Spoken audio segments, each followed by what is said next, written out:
Welcome to the Catalyst for Growth podcast, a place where we talk about everything under the sun regarding the journey of the professional salesperson. Welcome the hosts for the C4G Sales Professional Enrichment Podcast, Kevin Burwald and John Kailunas II. Take it away, boys. Welcome to the C4G podcast. This is John Kailunas II. Today, I'm honored to have my son, John Kailunas III. We'll call him Trey today. That's his nickname. We're going to talk about the Championship Series. It's a series dedicated to exploring and understanding the multifaceted nature of becoming a champion. My son has had a pretty extensive athletic career, and we're going to talk about all of the ways and different functions that helped him on his journey. And why we think it's important to financial services is simply the fact that we see a lot of our advisors that their kids are either very high performing or very low performing. And I would like to shorten that gap. And again, this is for all of us to get better personally and professionally. And I've noticed in the course of my almost 40-year career that you have some advisors that are all in with their children, teaching the next generation to be better. And then we see some, because of the pressures of the business, have really sort of stepped away from being a parent or more focused on their work, and their children are almost being raised by society instead of themselves. So Trey, I challenged him to come up with sort of his personal mantra and sort of his idea of what it takes to be a champion. So over the course of our talks, we're going to delve into three fundamental pillars: community, spirit, and personal self.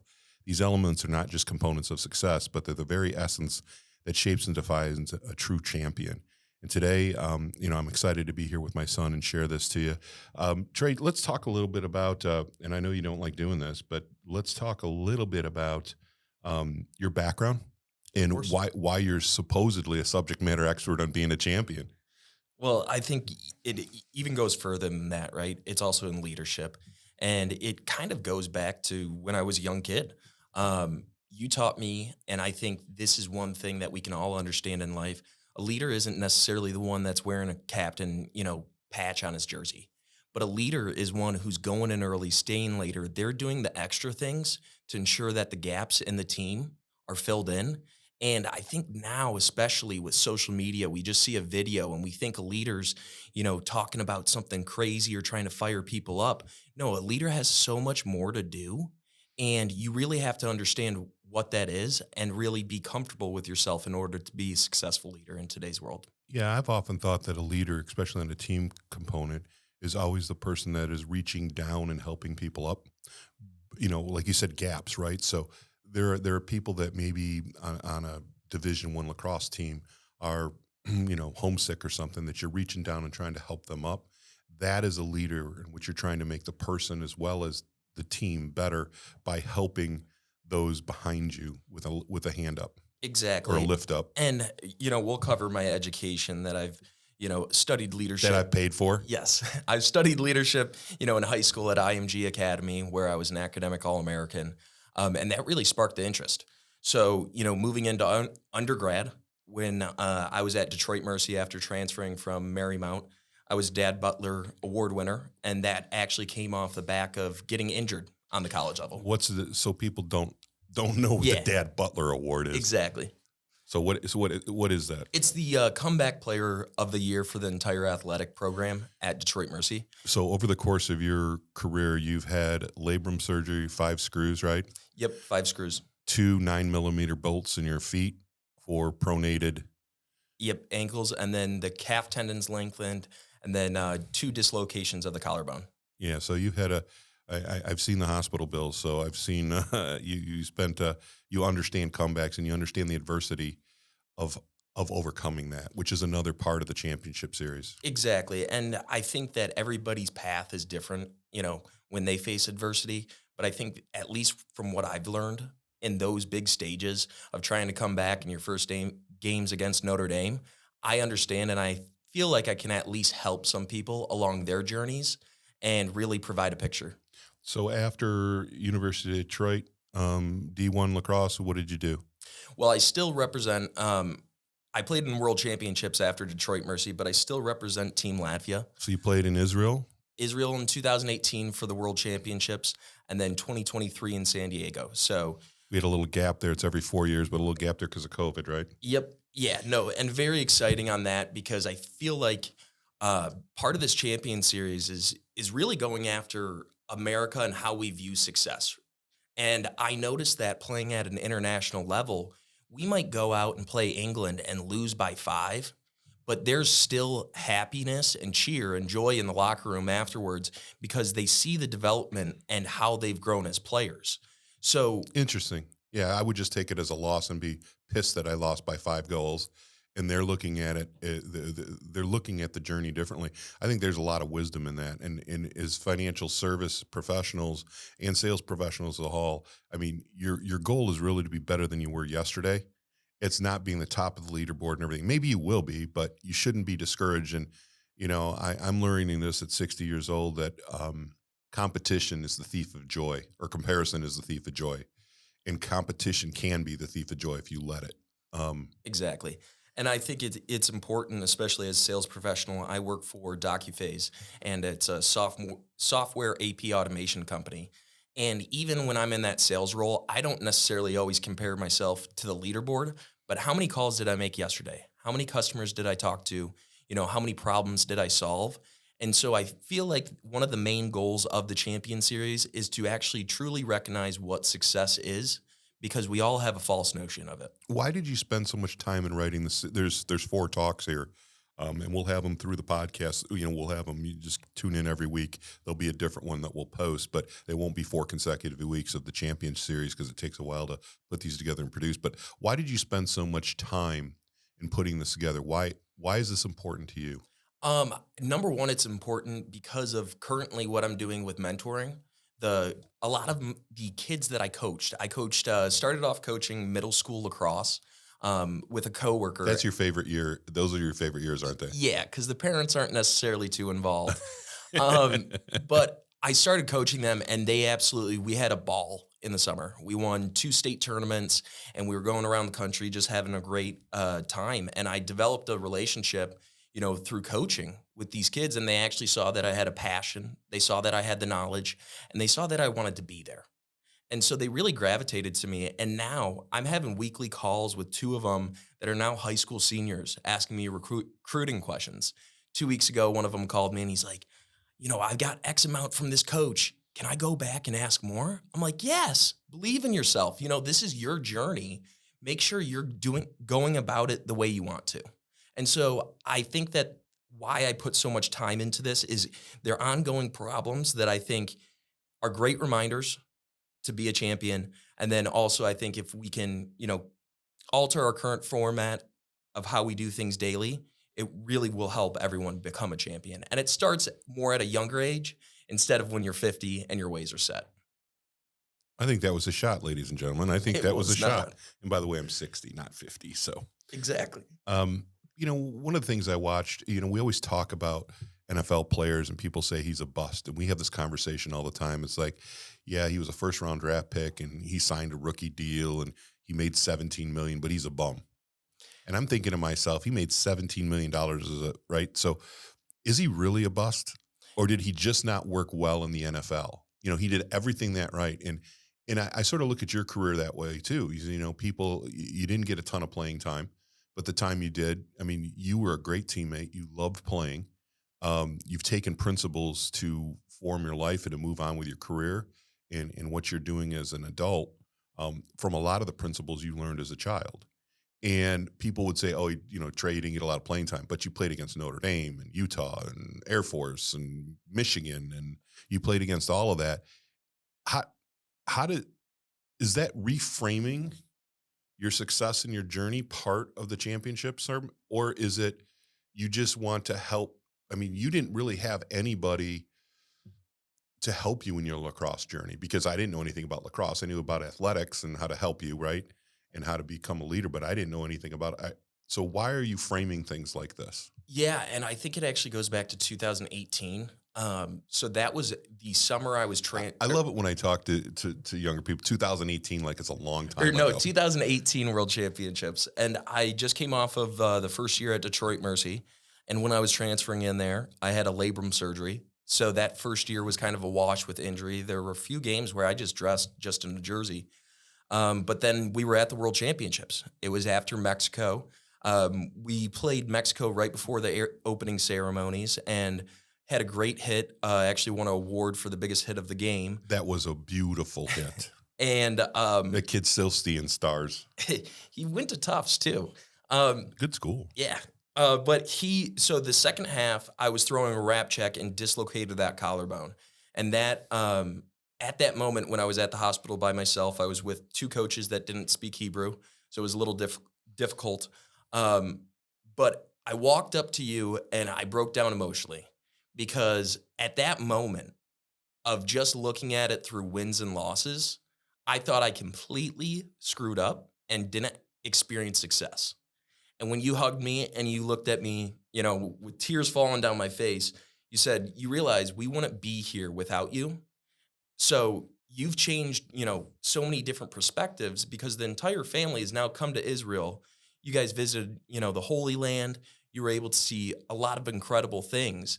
And I realized that, okay, maybe I've got to check myself about what success truly is and understand it instead of just thinking it's black and white, right?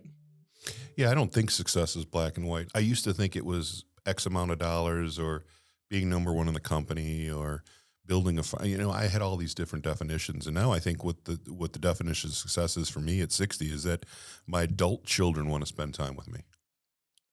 I like that. Because you think about it, I know so many brokers that don't talk to their kids or their kids are an absolute mess because they've been kids of privilege or there's been absentee parents and the kids have sort of raised themselves and they're a hot mess. So let's talk a little bit about, the backbone of a champion, the community. Let's talk a little bit about that, understanding the role of a champion in a community. Yeah, I think that really the pillar of community in champion is there's a lot of responsibility. 50%, I think, is about the person itself, and then 50 is about the community, right? So that 50% is, will a champion reach out to others in their sphere? Well, let's take a step back here. How do you define community? Is it the community of the team, the school?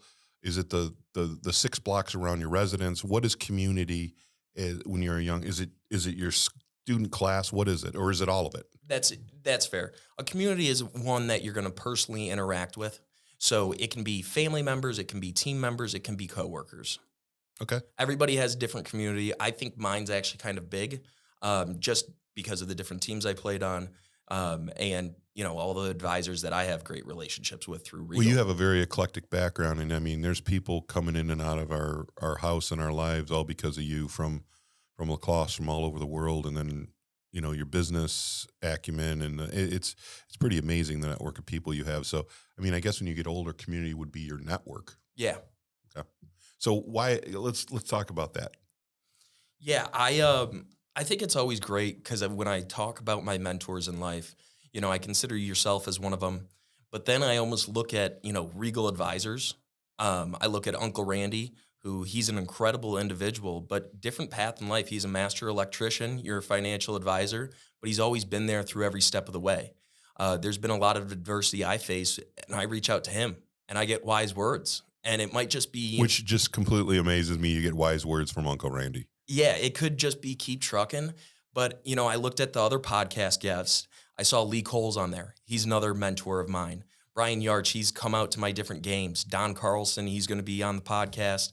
Kevin Burwell. All of those guys, guys have provided me wisdom and a lot of advice. And thankfully, you knocked it into my head when I was younger to actually listen to that advice. Because I think that there's a lot of advice that flows in and out, and people don't take a second to digest that. I think there's wisdom to be learned from anybody if you're smart enough to just stop and listen. Well, it's like... I don't care if it's a homeless person or if it's, it doesn't matter. There's the people, you can learn from their journey if you're observant, if you're present, and you're willing to look past things and into things, if that makes sense. I think it does. Past things and into things. When I was hunting in Africa, I'll never forget, I was watching the tribemen, the trackers, right?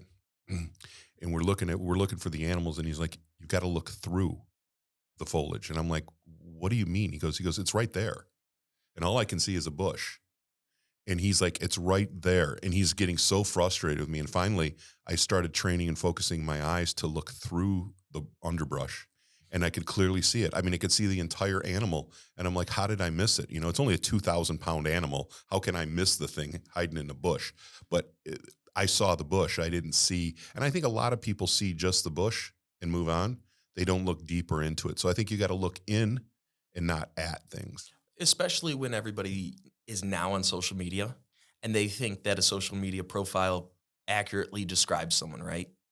That's the bush right there. Comparison's a thief of joy. So you look at somebody who you graduated with, if you're a young man or lady, and you look at, they're doing this, they're doing that, I mean, we're in a rented studio today. I mean, it's not a studio we own. You can rent the interior of a plane and take pictures like you're flying private, right? Exactly. And I think a lot of people, they believe what they see and they don't look deeper. I agree. And I think another important aspect of community is community helps you keep grounded and stay grounded. Because I know over okay. the years, there's been plenty of people in the office, even if after a big game or anything, I walk in, for instance, the refs. And I say the referees, and my dad is starting to smile because when I was growing up, I did not necessarily have the greatest respect towards referees. And you had a few advisors that were college level referees. They sat down and they talked to me. Yeah, I had them sit down and talk with you and explain. And really, show that respect. And afterwards, it's now a running family joke. But, Sir. I used to always address, sir, can I get a question on that? Sir. Yeah, we always know it was Trey on the field questioning a call or a rule. Sir. And so, it goes to that saying, you're never as good as what you think you are, and you're never as bad as what you think you are. Well, that goes into overthinking, right? Yeah. We overthink things. We think ourselves out of things. I know you're a huge overthinker, and at times I've had to tell you to just keep your head down, shut up, don't think, and just run into the wall. And you've always, like when they recruited you IMG, I'll never forget this. Schatz calls me, and I was actually driving to an advisor's office from Detroit to Cleveland, and your mom was in the car, and I got him on speakerphone, and he goes, John, I just want to let you know that Trey is the worst kid we're recruiting. And I'm like, well, there's a motivational talk. And I said, Trey, if we spend all this money, are you committed? And you were in tears. Yep. When we were all on that, you were on the phone. We were driving, as I said, to Cleveland. And I said, would you give it everything you got? And when you went down there, you were not highly recruited. And you ended up being, the coaches were pointing out on Parents' Day, it's like, this kid's a monster over here. We don't know where he got him and where he came from, but he's doing everything right. He's got his head. He's got a perfect attitude. He's working. They have 6-hour practices, and you're working before and after. So that's what we need to sort of transfer in this podcast to people, is to teach them that warrior heart, but to do it with compassion, so that there's compassion. And so, Jordan Peterson says this, that you need to have a sharp sword, but have it sheathed and be ready to go. Because at times you're gonna need to step up, and you're gonna need to grab that internal grit. And we're not developing that in our youth today. No. We're giving them easy ways out. We're not holding them accountable. I'm amazed at how many advisors don't have their children have a job. Yeah. And I think it's, you mentioned Jordan Peterson, and I also have a talk about, being a monster on the field and then a gentleman off of it. And it's funny you mentioned that, because I would always have a goal for each game in high school, whether it was ground balls, cause turnovers. But another goal I had was always to get a hit, and then after the game, go up to the stands and show mom love. And, you've got to have that balance, especially with, our globe being so interconnected now. And there's a lot of different things happening. C4G can help you and your sales team grow. Contact C4G at catalystforgrowth.org or call us at 813-454-0557. The journey of success starts with a single step. So what about the spirit and the drive of a champion? How do you determine that? And again, we're talking about you personally, and then your observations as a 27-year-old man and just entering the workforce, and you get a unique perspective at 27, because you can see upward, you can see people that have helped you that you've mentioned already in the podcast, and then you can see downward. You can see the next 2-3 generations, because you've coached them.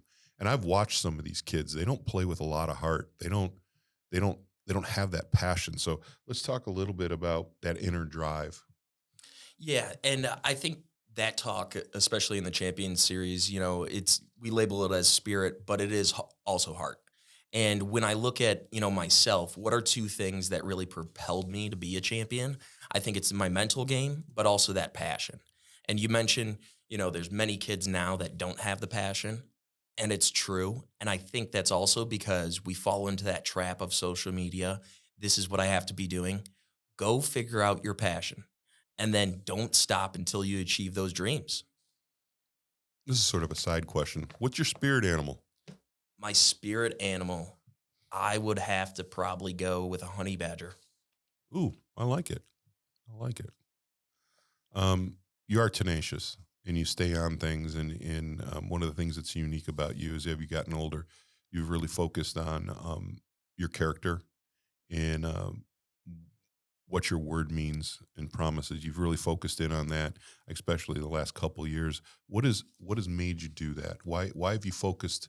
I mean, you're sort of old school in that, where you give somebody a handshake and your word, and that's a bond. How did you pick that up, and why doesn't the rest of your generation pick that up? I think it's probably because of all the different experience I've had, going internationally and also growing up in Regal, right? I watched you be a man of your word to advisors throughout the years, and that's how I learned how to do business. Yeah, I tried to, and sometimes the advisors make it real difficult. But, I learned it from you, and so, that's a first experience, but you travel to other parts. That's one thing we've lost kind of in, America, that handshake, that your word means something because, they might have something bigger and better that comes up. And I think that's a defined trait of a champion, right? Integrity. Exactly, and that's part of Regal's tagline. Because if you're not in, if you don't have integrity, people, and you're not authentic with it, because there's integrity, and then there's an authenticity of integrity. If you're not authentic with your integrity, people can't trust you, and you can't be a champion if you're not trusted. You may not be liked all the time, like in Michael Jordan. What was Michael Jordan sing with? The Last Dance. Phenomenal, right? Yep. Some of his teammates hated him, Oh, yeah. and he lived with it. But he lived with it because he knew more than they did and how to help them, and he needed to sometimes, be a little rough with them. But he knew what he was doing, and he was leading. And I mean, you're not that type of leader. I've watched you lead. You're more of a helping hand, a support type of leader. But I just find that interesting. That I think we've lost a lot of that integrity and authenticity with youth. It's immediate gratification. It's transactional, and it's hedonistic.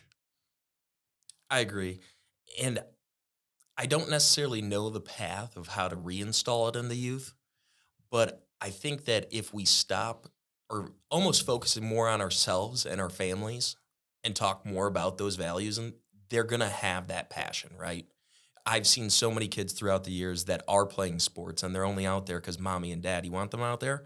Go let them play video games if that's their passion. Go let them paint in an art studio. I always tell people, when you're getting private coaches for their kids, they're always like, because you had private coaching as well as all your team stuff throughout your years.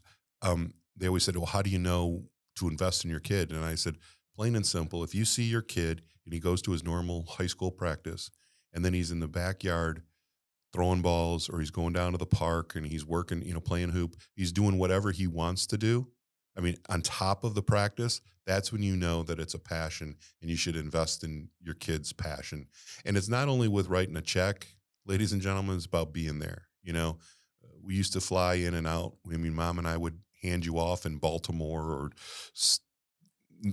Yeah, Long whatever Island, city. but wherever, I would drive you out, leave a car there, and mom would be with you, and I'd fly back. I mean, you were in summer tournaments all on the East Coast every year, and that would just be part of the family thing. And I think some of those memories that you have with mom and myself are really powerful, because it was just, you were on like a road trip, and Yeah. you took it as a business trip. Every time you played, you took it as, and I think that's an IMG characteristic, that they taught you how to be a professional at Yeah. 16, 17 years old. And I think one of the memories of all those trips too that I think needs to be expanded upon on the current generation and parents really trying to figure out if their kid is in something passionable is you asked me multiple times, is this what you want to do? You would never get upset if I wanted to do something, just if I didn't have a passion about it. And even as a young kid, you said, I don't care if you want to, be a garbage man for your entire life, but you better be the best one. Well, you better try to be the best one. Yeah. I always say this about things is that, you know, and with marketing, right? The 3 marketing principles: first, best, and different. You're never going to be first at whatever you do. It's really incredibly rare. There's a bear catcher for every bear. Yep. To be the best is subjective. To be the best you is attainable, but to be the best overall, I mean, if you want to work to be a great basketball player, that's great, but are you going to be as good as Michael Jordan? No.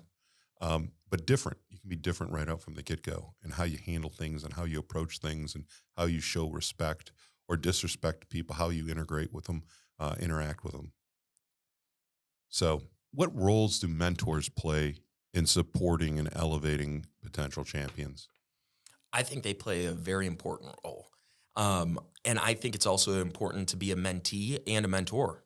You've got to be on. Give me an example, because I know some mentors that mentored you and it sort of fizzled out. I think mentorship, it's sort of changed over the years. I think this generation thinks it's a formal arrangement. Like it should be almost like there should be a contract and we need to check in and we need to do that. But that's not mentoring. You mentor several kids at the D1 level in high school. You mentor people outside of work, I know. Mentoring isn't as formal as people think it is. Agreed. And it's relationship based. You've had some mentors in your life that have failed, and I'm thinking of one at the University of Detroit, right? And that individual really gave you sort of the path to get your master's degree in strategic leadership from Michigan State. We never finished your bio. And now you're a PhD candidate at Liberty for strategic leadership. So that individual was very instrumental because you had your minor in leadership. And you decided that, hey, this is a road, this is a passion I want to go on and sort of wrap this in my business career. Why do mentorships break down? I think it's because it falls back to the authenticity, right?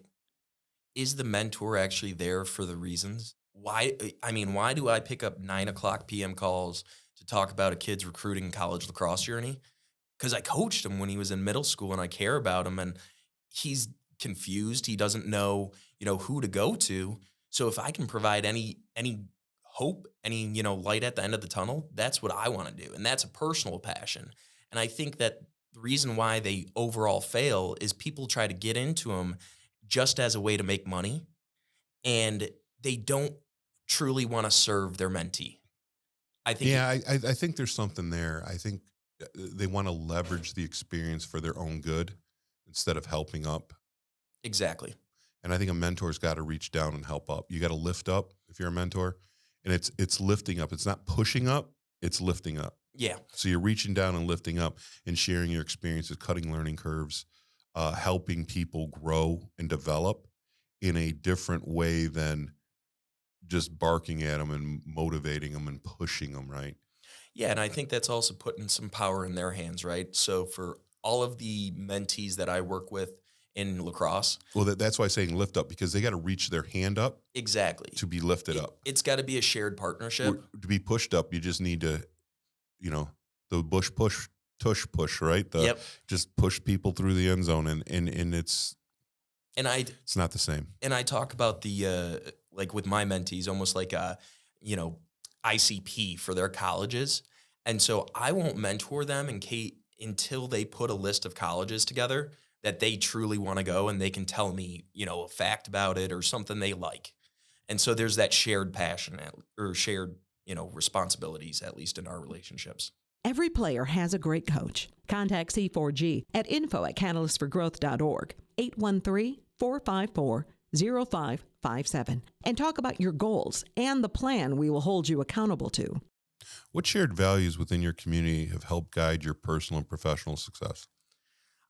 I would probably say there's a lot of different values coming from the Midwest, right? Growing up in the Midwest, Catholic, so I was always involved in that community, but being hardworking. I saw that in the community. I saw that from Uncle Randy. quite a bit, and many other advisors. I saw that from you when you're flying in Thursday night for a lacrosse game and then flying out Friday morning just so you can come in, and watch me play. I think that's a pretty powerful thing we forget now just because we talk about working smarter and not harder, but the hard work is always needed. Share a personal story about your determination that helped you overcome a significant challenge. It's sort of odd to ask you these questions because I know the answer pretty much. Being your father, I've seen you overcome a lot of things. Um, I'm interested to think what would be the number one that you would want to share with the audience. I think the number one, the one that has the most impact on me still to this day is the moment walking in with a bum shoulder, no surgery date scheduled, no offers, and asking my coach at Marymount that I wanted my release. And it's all because I wanted to obtain the dream and achieve the dream of playing at a Division I level. And I realized that those tough conversations are going to become more frequent as come in contact with success in life. And so you got to start there and just get through them. Yeah, it's amazing to me how people won't have tough conversations. They avoid it instead of facing it. And I think that facing those tough questions teach you a lot about who you're going to be, right? Yeah, and I actually called that coach a few weeks ago, earlier in the summer, and we had a great conversation. We still have, love on both sides of the table. So, shout out to Marymount University. There you go, a little love. Um, what advice would you give someone that's struggling with a sense of purpose and passion? So, we're talking about young kids, we're talking about advisors trying to help their kids. How do you help somebody that's struggling with their passion? And how in the hell do you know your passion when you're 14 years old? I think, on the younger side, obviously, whatever you're finding joy in, pursue it, figure out if there's a career option. But, once you become 18, you're in college or even older than that, I think it's also spending time by yourself and understanding yourself. Instead of that car ride with music on, turn it off. Ask yourself questions. Are you happy? Do you enjoy what you're pursuing right now? If you're not, what would you enjoy if you pursued it? I think solace time is a very interesting introspective because I don't think people do it enough. A lot of people aren't comfortable with being with themselves, and They don't truly know themselves. yeah, uh, it's interesting. I'm doing a lot of reading on that, and it's quite fascinating. And we'll share that at another podcast time. But um, how do champions, from your perspective, balance that fine line between ambition and burnout? Because you've been burned out at times, Yeah, I think and you've that's been overly ambitious at times. yeah, I think that's, you know, one of those things where you've got to have those checks and balances. You got to understand that we're all human. We all have our flaws. How can a parent help a child with that? I know I look at these kids now that play baseball. They play like 60 games in the summer, then they go into fall ball, then they go into winter ball. I mean, they're playing baseball like 120 games a year. It's crazy. I think it's a great reminder that if your child's good enough to play at a higher level, the coaches are going to find them, especially now. You as the parent, you've got to actually be the one, if they're so ambitious about something, pulling them back to say, hey, take a break. There were multiple times on showcases where you're like, dude, you need a break. And so, we would go up fishing up to the cottage and everything. And so I think that that's a big responsibility of the parent to ensure that they're pulling back on burnout. Yeah, since I watched you play all the time, I could tell when you were just tired. And you would never tell me you were tired because you wanted to chase this dream. So, but I could see you like on a ground ball in lacrosse that normally you're going 5 yards off the field to get it, even though you know it's out of bounds. But I could see where if as soon as it hit the white line, you would stop, which is not Yeah. typically you in the way you played. So I saw that. So we're coming up here to the end of this podcast. How do you want to talk about the series and the other components of the series to set people up so that they can tune in again and catch this? Because I think this is some really powerful conversations, not only for the professional salesperson, the advisor, for them, for their children, but for themselves. I mean, there's some components. Again, we're just talking freely here, and I didn't do a lot of prep for this because you're my kid. I should know this topic fairly well with you, but it's been interesting to me on some of the strings we've pulled at in this initial conversation. Yeah, I think if you are completely successful and you've achieved everything in your life, don't watch the remaining episodes.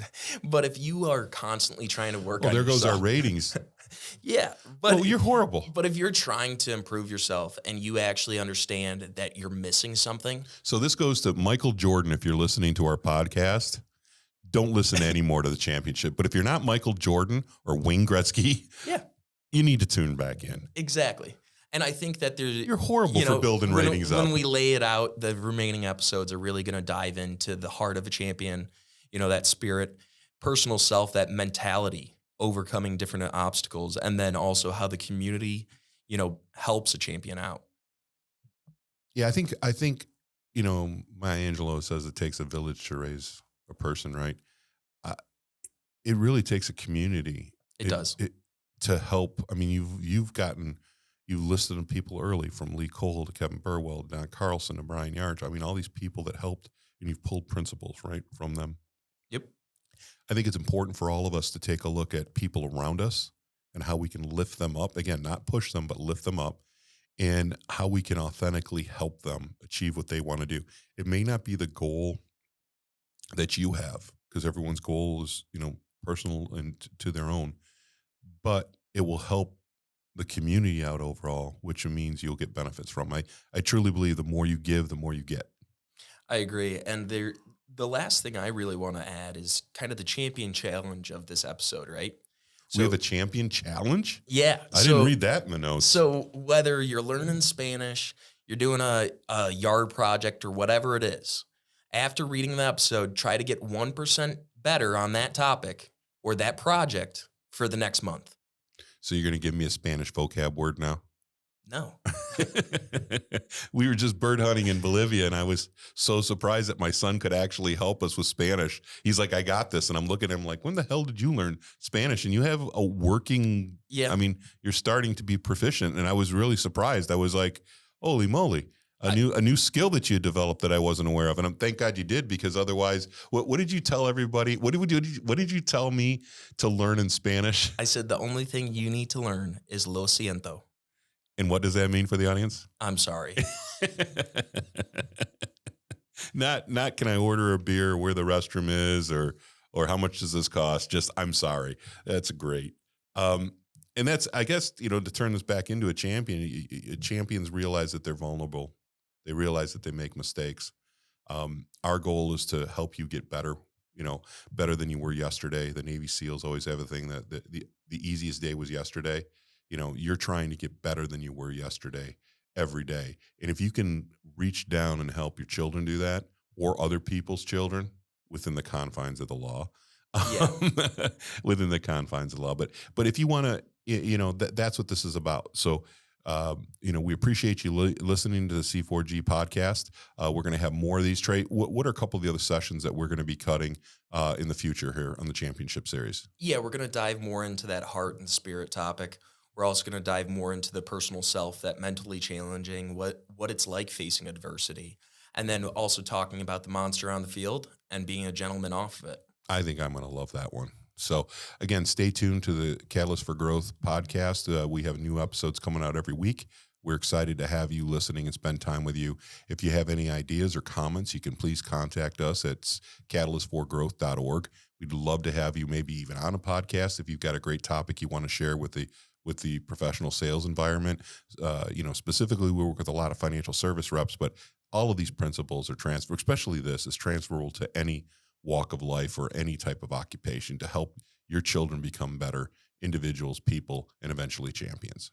Thank you for listening. Thank you. Hey, thank you for your time today. We will have another content-packed session posted next week. Please check our website, catalystforgrowth.org, for our legal disclosures on the bottom of our homepage, if you're into that sort of thing.